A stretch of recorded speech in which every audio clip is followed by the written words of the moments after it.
You're watching News Central Television. We sincerely apologize for starting a little behind schedule, but we're glad to bring you this special live broadcast where we will be engaging the Honorable Minister of Agriculture and Food Security, Abubakar Kyari, CON, as he talks about the empowerment of micro, small and medium enterprises in Nigeria as a way of growing food security or improving the value chain around food security in Nigeria. Well, stakeholders have been joining the virtual space from different parts of the country, and it promises to be an exciting and eye-opening engagement right here on News Central Television. At this point, I hand over the reins to African farmer Mogaji to channel or pivot the show.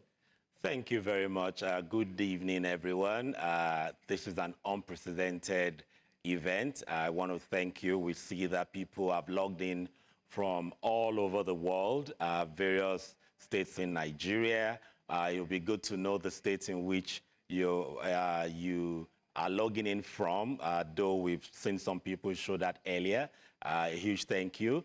Honorable, today we would be exploring a discussion with the Honorable Minister of Agriculture and Food Security, primarily focusing on MSMEs, on Nigeria's food security, especially targeting 2025. This is an unprecedented event because in the last 23 years, we've not had a Minister of Agriculture engage this critical mass of group of people. And, the table has turned. There's hope in the sector. I want to welcome the Honorable Minister of Agriculture, Senator Abubakar Kyari, CON. Honorable Minister, you are welcome. Can you hear me? Thank you very much. Okay, and apologies for keeping you waiting. We had to fix a couple of things. Apologies. Before we go dive deep into the conversation, I want to seek your indulgence. There are a group of young, dynamic Nigerians in a location, over 1,300 youths in one location who are undergoing training on greenhouse and the value chain in Soilless Farm in Ogun State. Can we please show them so that they can see the Honorable Minister? Okay. Yeah, can you wave and say hi to the Honorable Minister?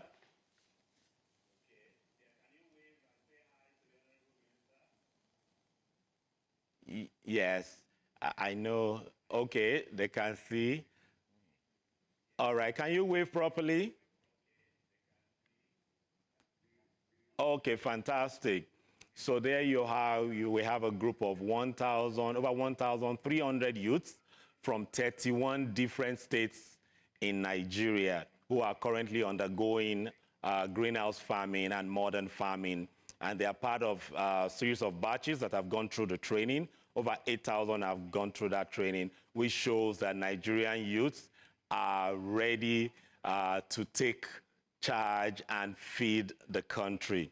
Okay, so thank you, Honorable Minister, for taking out time, most especially for identifying the gap in the value chain, because MSMEs are the bridge. You did say some time ago that Nigeria's food security looks like making a call. And I did cite the analogy that we have 4 components in making that call.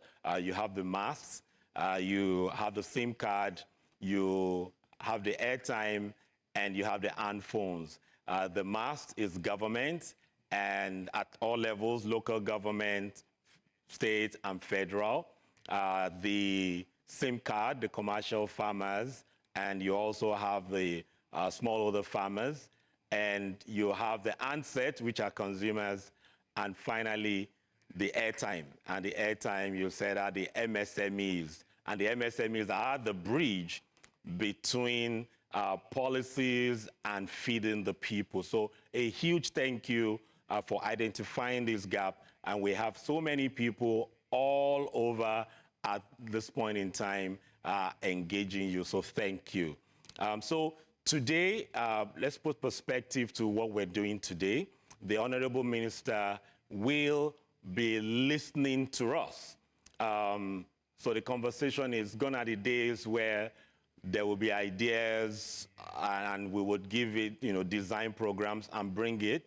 Today, the minister is saying, let's hear from you, the players, so that we can go back end and be able to cook something that practically works for you, because food security is paramount this year. So the Honorable Minister would be listening in to suggestions.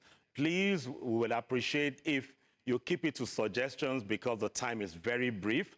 If you're commenting, make the comment very short, but we want to take as many suggestions as possible across the value chain so that solutions can be put together in a short, medium, and long term. Honorable Minister, please, you have the floor to welcome the people. Then we'll go back to the audience. Thank you, sir.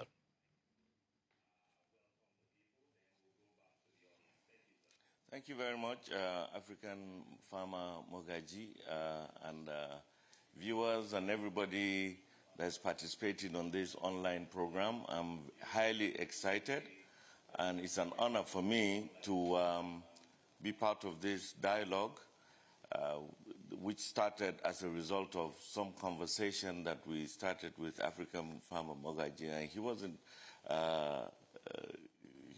he didn't know that I had that in-depth look at try to see what can we get from the people, those players out there. Let's listen to them. Let's see what their problems are. This is governance. This is governance in action, reaching out to the people. We have a mandate to achieve. President Bola Ahmed Tinubu has given us that marching order since last year. And I must say that we have intervened in agriculture like never before. However, we still have challenges, and which are wide, from insecurity to climate change, and access to credit, access to farmlands, and so on and so forth. But we want to listen to practitioners. We want to listen to those that are actually involved in agriculture, whether it is in production or in processing, or aggregation and also processing. As we all know, in most cases where agricultural production takes place is not where it is processed, and where it is processed is not where it is consumed. So there are linkages that for the whole value chain that derives from production to the table. So I'm happy to be here. Like I said, I'll do a lot of listening, but I'll also be available to interject, and also give you some kind of insights as to what the government of President Bola Ahmed Tinubu is doing to impact on the food security challenge that we have. So I thank you very much, and I welcome you to this forum. Thank you, Honorable Minister. What we have all longed for as players in the sector is to have a minister with a listening ear. And now that we have you, I'm sure that we would be bombarding you with so much solutions and conversations that will take us to the next level. So like I said earlier, it will be, we're asking you to make suggestions, and if for some, we will actually encourage that you type your suggestions or type your questions. Like the minister said, you may interject to address one or two things or to bring clarity, but please type, and we will take a few people who will signify by a raise of hand, but ultimately we're looking at ending this program today such that there would be what can be done to ensure sustainability and profitability of MSMEs, that is the micro, small, and medium enterprises, and which also would lead to Nigeria's food security in record time, especially preparing for 2025. So do we have our first contribution? Okay. We have Ayodeji.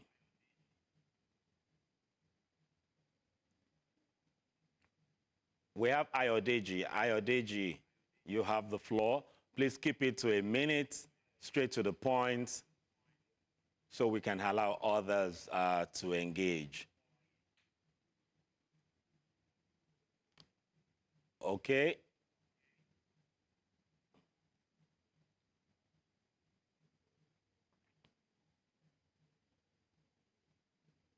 And, okay, all right. So, Honorable Minister, when it comes to conversations around youth, many are beginning to ask, dry season program, dry season program, dry season program. You know, what's happening with the dry season program? What should they expect in year 2025? What is currently happening? I'm aware of a conversation, a handshake between the Federal Ministry of Agriculture and the Ministry of Water Resources. What is to be expected this year, considering that we had some challenges this year with stability with climate?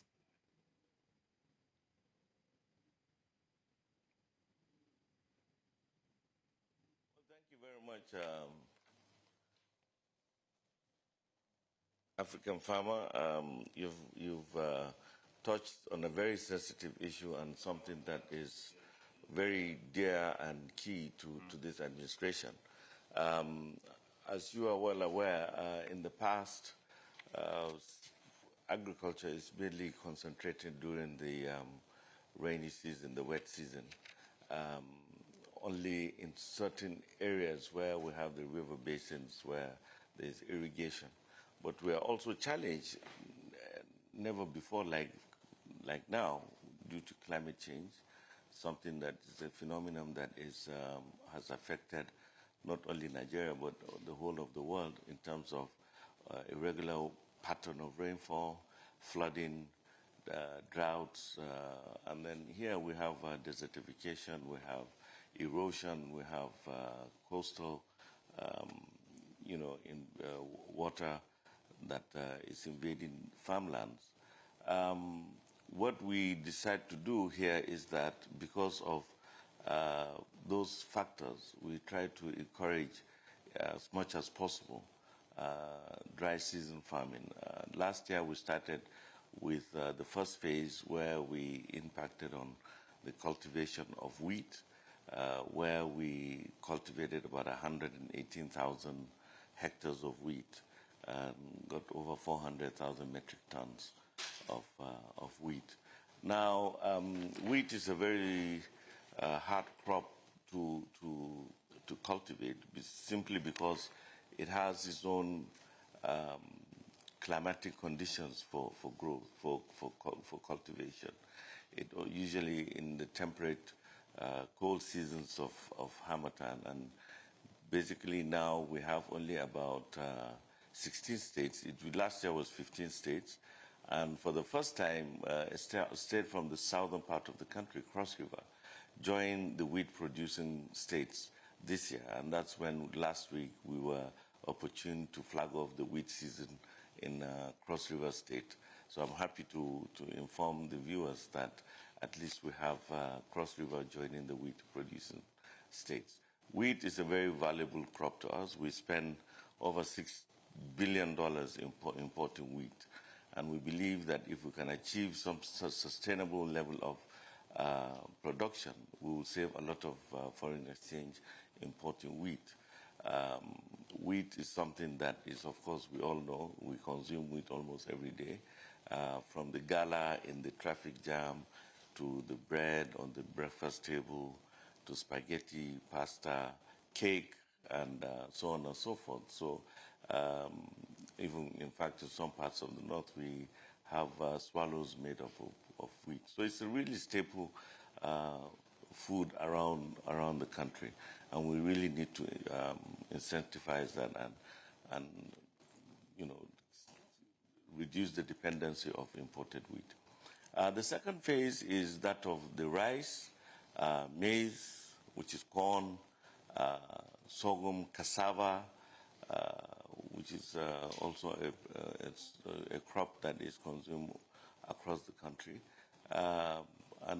We have last year had on these four crops, in the second phase of the dry season, had intervened on about 200,000 hectares across all 36 states, plus FCT. This year we intend to do the first phase of the wheat. Like I said, we flagged off. We're going to also do about 150,000 hectares.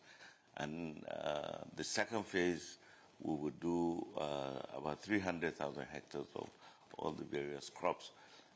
We've been collaborating with the Federal Ministry of Water Resources. In fact, just yesterday, they rounded up a stakeholders retreat where they are looking at those facilities, the infrastructure irrigation, to assist food production.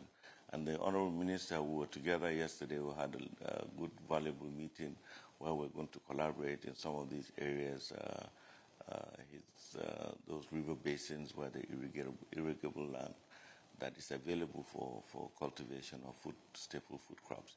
Unfortunately, as it is now, we have about 70 million arable land in Nigeria, but we're only cultivating about half of that, about 35 million hectares, of which less than 2 million is available for irrigation this year.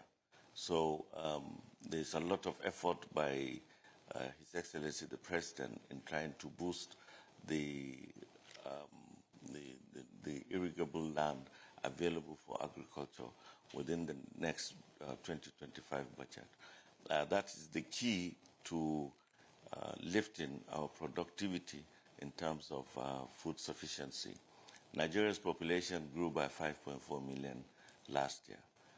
It is also expected that at the current rate of 200 and the current population of 230 is expected to be about 380 million by 2050. Now, 2050 is only 25 years away from today. I remember 1999 when the first dispensation of the civilian democracy came into being in Nigeria. It was 25 years ago, wow. And it seemed like it was yesterday. So I'm just looking at, just wondering that 2050, 25 years from now will be tomorrow. Something drastic has to be done, yes, because the rate of population is far outweighing the rate of, in terms of production. Another area that we're looking at is mechanization to try to bridge that gap. I'm sure a lot of my friends, the youths, are well aware of the drudgery involved in agriculture. Nobody wants to use an ancient tool like a hoe or a cutlass. I keep mentioning that there is no industry or factory around the world anywhere, not even in China, that manufactures the local cutlass that we use as the #1 implement in agriculture in Nigeria. So the essence of mechanization is very key. As we speak now, the President, through the Federal Ministry of Agriculture and Food Security, we have so far ordered 4,000 tractors, and with 4 different implements to go with the tractor, from the harrow, from the ridger, from the plow and the trailer and the planters. So we have 2,000 from Belarus and 2,000 from John Deere, the American agriculture equipment maker. In addition to that, we also have 2 other programs that will also be inputting another 2,000 tractors each. One is the Greener Hope, which is an indigenous, by an indigenous company which is called Origin Tech, out of Lagos, and they're expected to also put over 2,000 tractors and well over other equipments, numbering about 10,000 in the next 5 years. Yes, sir. The other one is the Green Imperative Program out of Brazil. I'm happy to announce that the Permanent Secretary of the Federal Ministry of Agriculture just signed the MOU last week, rather early this week in Rio de Janeiro. That also seeks to inject about 2,000 tractors for every year for the next 5 years. And That's good. It's a $1 billion, almost $1 billion project. Greener Hope is also another $1 billion project. So we're expecting... I'm happy to say that we have, for the first part of 2025, we want to intervene heavily with mechanization, tractorization, harvesters, and things like that. So that means that... in a sense, is trying to encourage the youths to participate in agriculture. We're going to have an elaborate training program to train youths to not only operate, but also be business managers, because we're going to set up service providers in clusters and areas where we have production of different crops around the country, in all the states of the Federation. These service provider hubs intend to lease out tractors, lease out equipment, aggregate and do some storage, and also be part of some processing. Yes. And we also have the Special Agro-Processing Zone, which is a program partly funded by the African Development Honorable Bank. Minister. And we have some other partners willing to Thank you, Honorable part of Minister. that program. Can you hear me?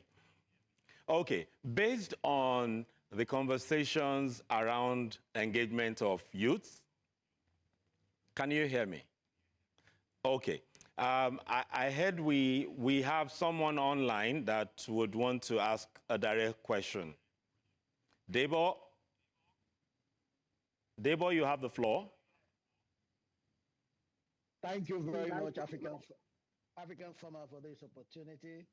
And thank you, Honorable Minister, for listening to us. I'm a greenhouse farmer. I'm the MD of BIC Farms. My contribution and question is, as way back as 2018, we were buying a bag of 25 kg soluble fertilizer for just under 10,000 naira. Today, it's as high as 100,000 for some 70, 80,000. And the single reason is soluble fertilizers are now smuggled into Nigeria. When we had it cheap, we had that the importers had an end user certificate from the office of the NSA that guarantees those that import it and that it's for food cultivation, especially farmers like us that grow in the greenhouse. But we heard that there was an issue, so fertilizer producers interjected and said fertilizer is produced in Nigeria. Soluble fertilizers for greenhouse production like calcium nitrate, potassium nitrate, monoammonium phosphate, the major component of greenhouse or all-season production are not produced in Nigeria, and they are not directly imported into Nigeria. This has caused the high increase in cost of growing tomato, peppers, and things we grow in the fertilizer. So we want to know, Honorable Minister, please, can you intervene so that we can have it as it used to be? So fertilizer, especially soluble fertilizers, are imported into countries that used to have a problem. Debo, how would you like the Honorable Minister to interject? That is why we are here. How? You have identified a challenge. How would you want him to interject so that... Okay, thank you. Yes. We want the Honorable Minister to help us in a minute restore the initial channel for bringing in soluble fertilizer so that it's no longer smuggled into Nigeria. That will cut over 80% on the cost of soluble fertilizer. And that's a huge intervention for SMEs. Thank you. Thank you. Thank you, Debo. So as we get the questions, suggestions, we would appreciate if you bring a lot of suggestions so that this time next week, the Honorable Minister is busy trying to ensure that your solutions is being implemented. And somebody is asking also, this is a question, has the ministry engaged the usage of drones? You know, as the ministry engaged the usage of drones? Somebody is asking that question because with modern technology now, usage of drones is really on the increase and can make work easier. I don't know if you can hear me, sir.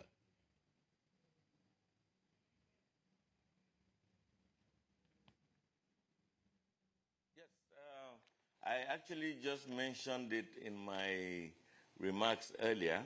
I've been talking with our good friend Femi since from Rome about a month ago, and I actually even chatted with him this afternoon, who is doing a lot in the area of drones in agriculture. Even when the Indian Prime Minister came last weekend, and we engaged on the issue of using the drone technology.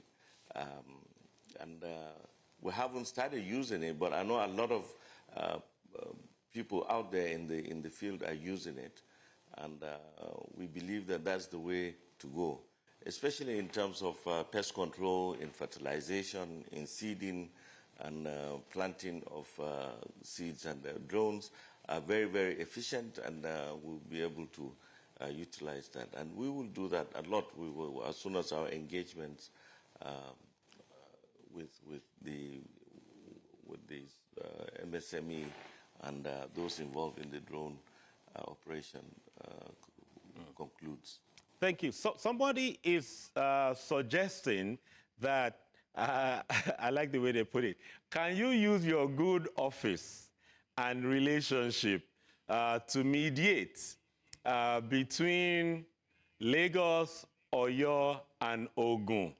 They're saying that there is the motorized mill ready to be used, and Ogun and Lagos State Ogun and Oyo State do have massive lands that can make that mill functional.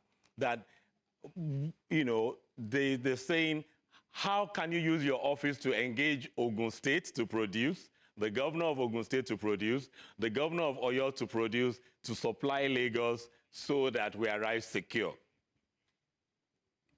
So it's a suggestion that somebody is bringing on the table, which I know you'll be interested, because rice is something that is being looked into right now. Another person this is a direct question, asking about cost of input, that what can be done from private sector to ensure that farm inputs are cheaper to access. What would the ministry need from private sector to ensure that that happens? I would have thought that it's going to be the other way around, but I think this person is very patriotic.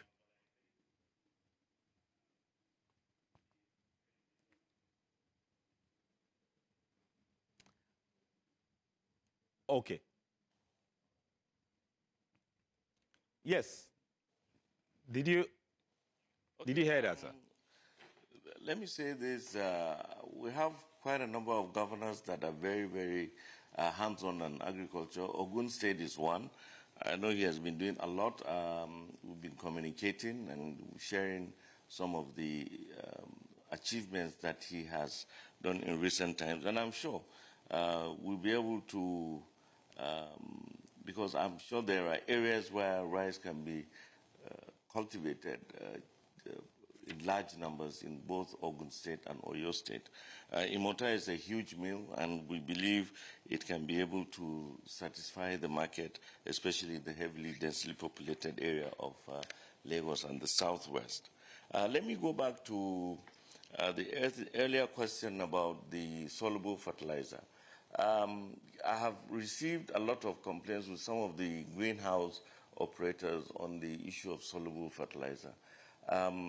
We've been engaging with the Office of the National Security Advisor on how we can achieve some of these lacunas that the security poses in terms of fertilizer.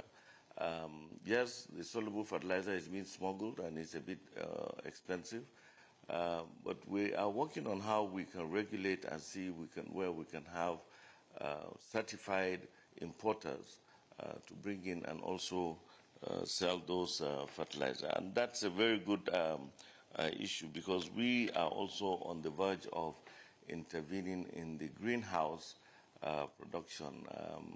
Case in point, you know, the soilless program of Samson out of Ogun State is fantastic. It's something that we're also interested in. Then the other aspect is the issue of cost of input.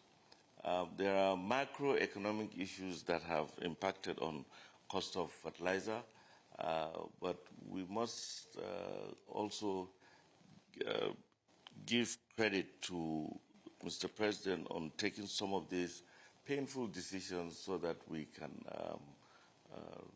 you know, achieve economic sanity in the country. That has to do with the cost of fertilizer. But you could see Mr. President has directed us, especially within the last 3-4 months, we have issued out 2,150,000 bags of fertilizer free of charge to farmers across the country. And that has impacted a lot in terms of food production this year. And I'm happy to say that in as much as we've had challenges in terms of the flooding that has happened all over the country, we also have achieved some marginal increase of production of food between that of last year and the year before. And that is also another way of giving access to cheaper inputs. We have also engaged in the 3 major manufacturers of urea in the country, and they have given us their problems, their challenges. We're talking with the NMPCL on the issue of pricing gas, especially, which is the major raw material of urea. 95% of urea is derived from gas.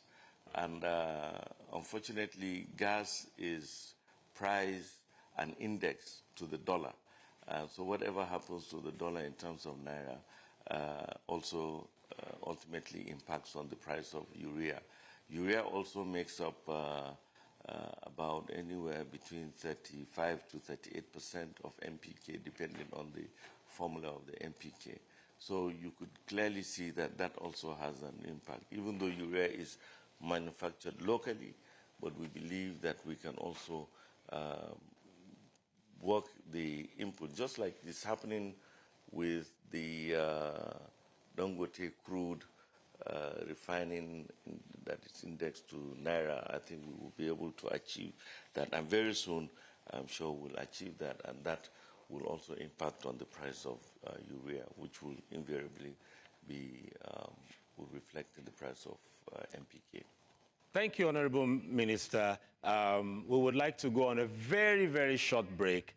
You can continue to watch on DSTV 422 and start time 274, and also on YouTube. We'll go on a very short break and we'll be back.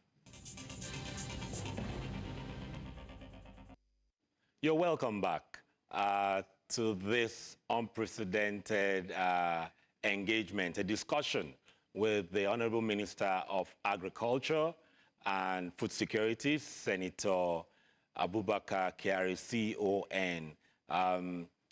You can continue to watch on DSTV 422 and star times 274, and on YouTube and other social media platforms. And we'll take questions from all platforms because today is for you. Honorable Minister, someone did suggest that how can you use your office to lobby? That's the word the person used. How can you use your office to lobby regional governments such that during this festive period to January, they can ensure that the unhealthy tariffs that is charged on trucks and vehicles bringing foods can be taken out? What the person is saying is, you can have like 15, 17 security checks on the way, and they extort money from logistics, from vehicles bringing food. How can you use your office to lobby governments or governors to ensure that that is reduced? Because logistics people are complaining that this is one of the reasons why the cost of transportation is increasing. So that's a suggestion from someone to say this can drop the price of logistics. For that wonderful and good question. We had an incident not too long ago where I had to call a state governor. It was a distance of about, maybe within the state, is about 180 kilometers, where they had checkpoints, and they were charging one truck 600,000 naira for that delivery. The governor interjected and intervened immediately, and that was sorted out. Shortly thereafter, I made a presentation also at the Federal Executive Council, and Federal Executive Council immediately set up a committee to look into that. As I'm talking to you, the report will be submitted back to the Federal Executive Council on those issues. And we are constantly working with state governments to also look at those things, in as much as some of the agencies are actually federal agencies, but whatever it is happens either at the local governments or at the state checkpoints. So it's a source of concern, and I've mentioned it at the beginning of this program that where food is produced is not where it is processed, is not where it's consumed, and in between there are logistics, and then there are impediments and challenges such as this. So we appreciate those questions, and I believe we will come out with far-reaching decisions, and I'm sure the security agencies will also be up to their responsibilities. Yes. Thank you, Honorable Minister. Someone also, okay, we have Baba Gana online. Baba Gana, can you hear me?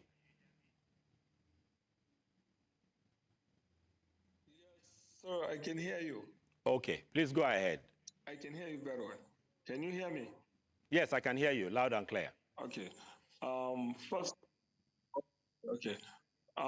Standing on existing protocols, Honorable Minister, good evening. Our host, wonderful work, good evening. In their opening statement, you mentioned this gathering as a groundbreaking interaction with the Honorable Minister, which I think is exactly what it is. It's a groundbreaking. This is the first time a Minister of Agric is having an interactive session with farmers across the spectrum. And the focus this time is on SMEs. And I'm the chairman of the Borno State chapter of the Nigerian Association of Small and Medium Enterprises. So I would like to congratulate the minister for this initiative. This is a wonderful work. So I want to ask you, how do you intend to structure the relationship between the Ministry of Agric and the SMEs? Is it an open-ended situation, or would you have a focal officer, a desk officer who is going to liaise between the ministry and the SMEs? So how do you intend to structure the relationship? And how do you have in your immediate plans how you want to hold a session specifically with the SMEs beyond this virtual meeting, which is open to everybody, but more specifically with the SMEs? Sorry, that's my question. Okay. Did you? Okay, so he's commending. For that insightful question.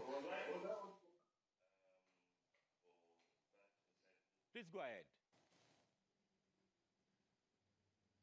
Can you hear me? Go ahead. Honorable Minister? Yeah, okay. Yes, we already, yes, I can hear you now. Yeah, okay. Yes, we already, yes, I can hear you now.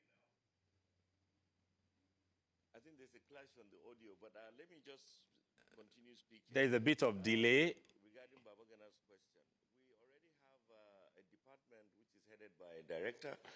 It's called the Agribusiness, and the up and doing.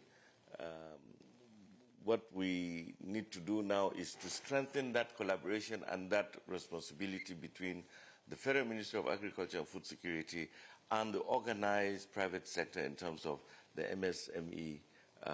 If you have, like what African Farmer Mogaji is doing now, is relating that collaboration. And we are open.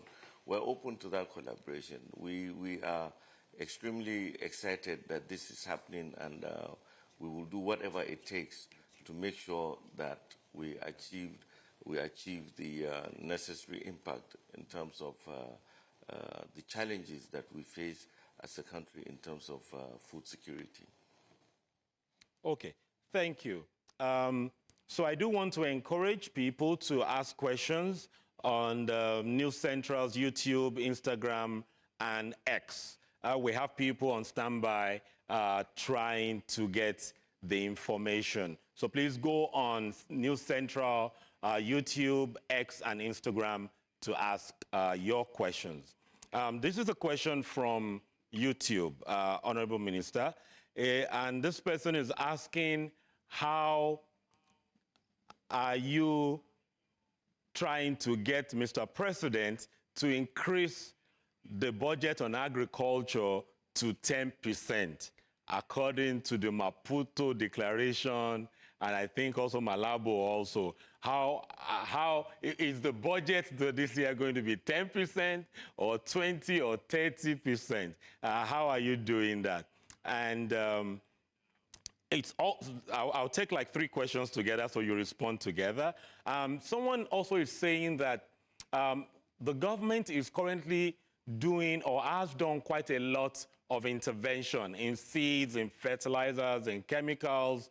However, when farmers are harvesting, it is the commercial people that benefit from those interventions.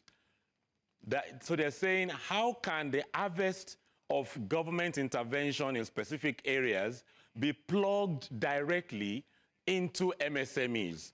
So let's say 1 million hectares is produced of corn or soya. How can 50% of that be plugged in so that MSMEs, feed millers, baby food producers, ogi processors will be the ones benefiting, because they know government is subsidizing to keep the economy running, not for the multinationals. Another person is suggesting that, can we have mobile phones in various states, officers in various states, more like an helpline, what we'll call 911 helpline, such that people can reach them and they can escalate to a central pool? I will slow down on the questions that are really coming in, I think, because they think they know the time is going. So you can answer those 2, sir.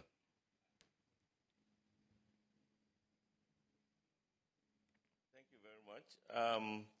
That's it's something that we've been trying to escalate on the issue of the 10% of the national budget. That's the Malabo agreement that stipulates that African countries must at least have 10%. It's been a tough battle for us. Last year at the National Assembly, while we were doing the budget defense, we made those requests, and we are still going to do that again this year. However, I must say that Mr. President has been very magnanimous in terms of interventions that he has done. By the time you put into perspective the cost of the fertilizer, the interventions of 200 billion naira that he has made in terms of both dry and wet season in 2023, 2024 farming season, which we've been seeing the effects of it. That is to cover those gaps, the budget gaps that exist. However, we have a federal system where also local governments and states are also doing their utmost best.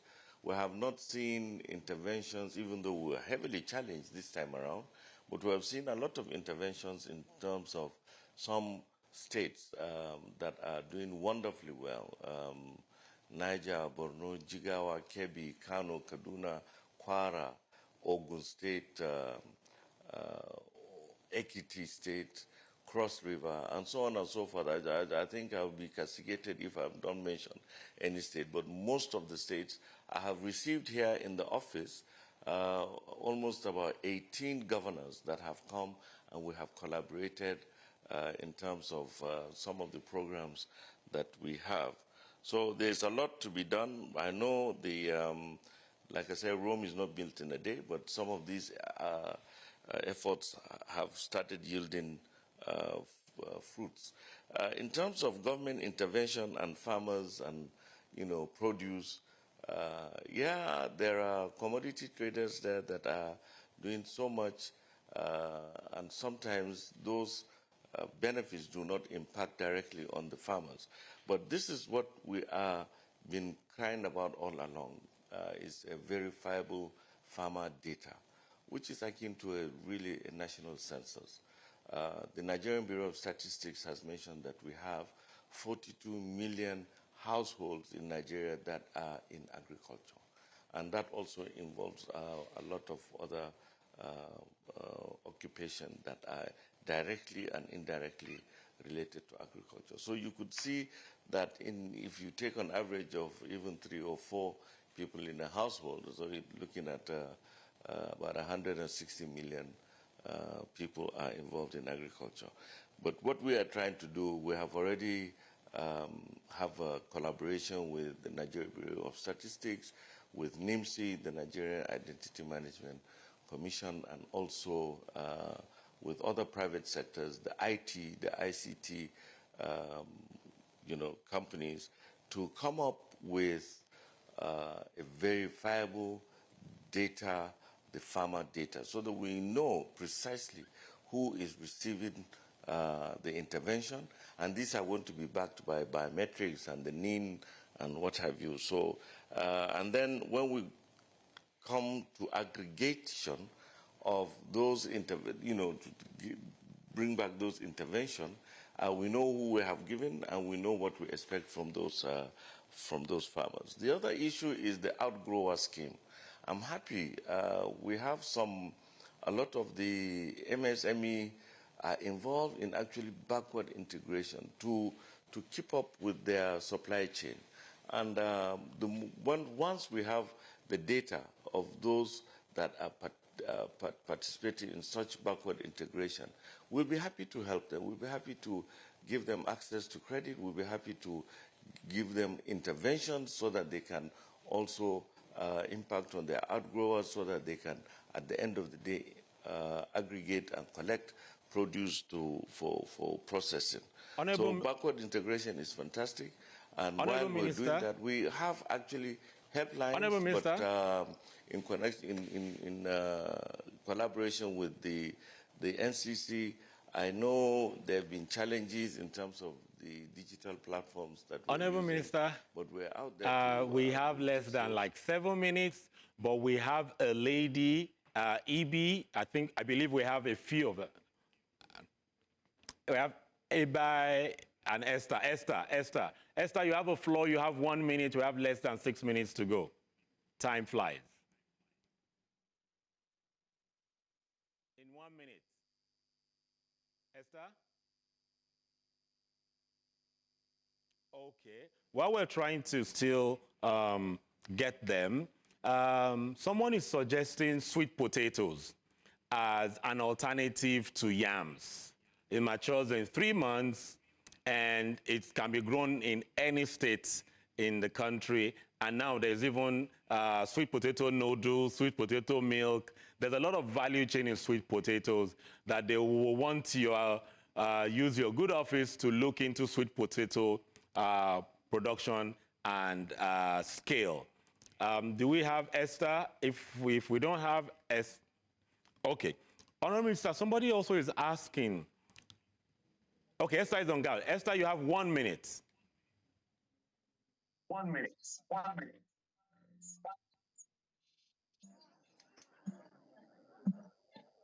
Honorable Minister, thank you so much for this opportunity. Thank you so much for this opportunity. President, I must say that having access to affordable issues. I must say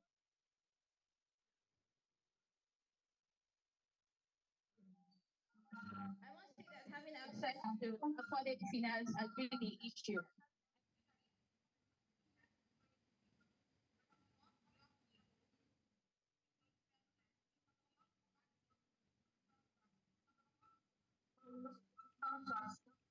Okay, Esther, can you ask your question again?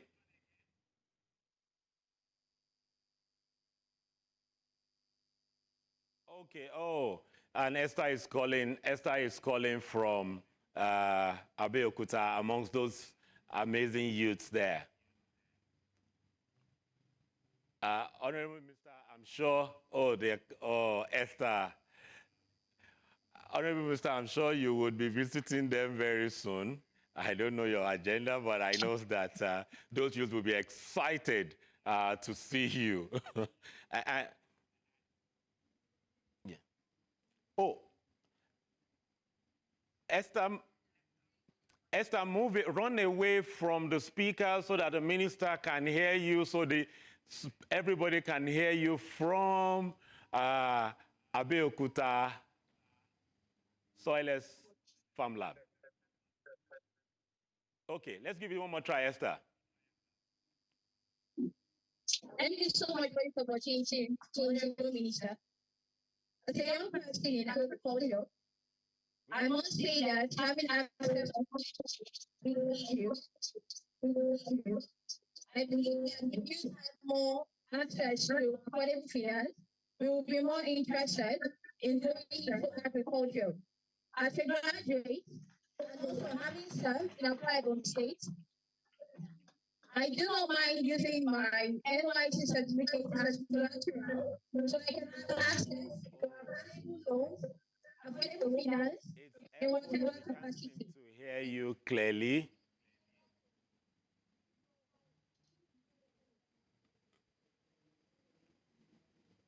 Okay, well, so sorry, Esther. Please send in your question. I will personally ensure that the minister gets the question, and we would get back to you. Honorable Minister, we have just a few minutes, I think about 3 minutes or so. Someone is asking, is it possible that we get you on a quarterly basis to engage with the younger generation and MSMEs? They're saying they influence things in the country, especially in the food value chain. Now, is there a possibility of creating time for them on a quarterly basis? I think that's a tall order, but I leave it to you.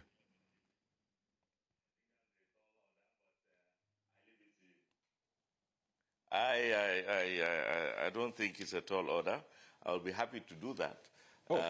It's all about engagement. You don't have the monopoly of knowledge, and and some of the ideas that come out from the field are those ideas that are practical, and if there are solutions to some of the problems that our practitioners face, then it's best when it comes from them. So I'll be able to do that. I'm sure my team will be able to work out an arrangement. Quarterly, an hour and a half engagement is not much for me. I'll be happy to do that, African farmer. Thank you very much.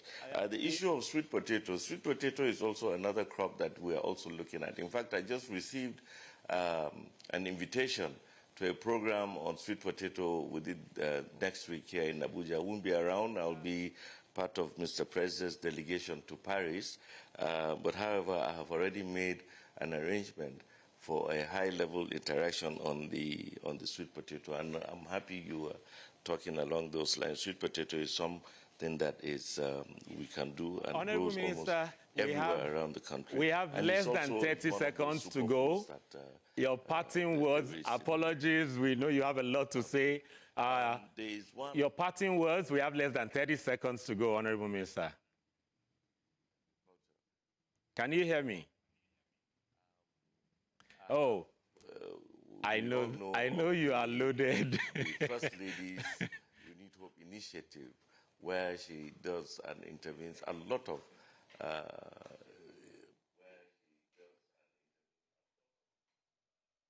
programs towards women in agriculture and also the youths. And at the same time, even recently, we did the Young Farmers Club, which she has domiciled in the Federal Ministry of Agriculture and Food Security. We have the gender department here in the ministry that takes care of women in agriculture. And we will willing and happy to engage the women and scale it up on a higher platform. Thank you. Thank you, Honorable Minister.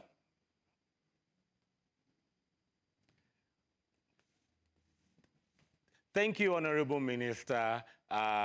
It's really been engaging. Thank you for listening. Thank you for breaking the ice in over 23 years. And I want to say thank you for your time and the promise to also engage quarterly. I'm sure this will be good news for every MSME and youth in the country. I want to say thank you for watching. For people who logged on Zoom, on X, and other social media channels. This special broadcast, we want to say thank you, and we ask that you continue to watch and rewatch on News Central social media platform. You know how time flies. We look forward to another engagement. A huge thank you to News Central for also this collaboration. Thank you. And we believe that this time next year, we will be talking of a better Nigeria that is food secure, that is creating employment, and has food for everybody.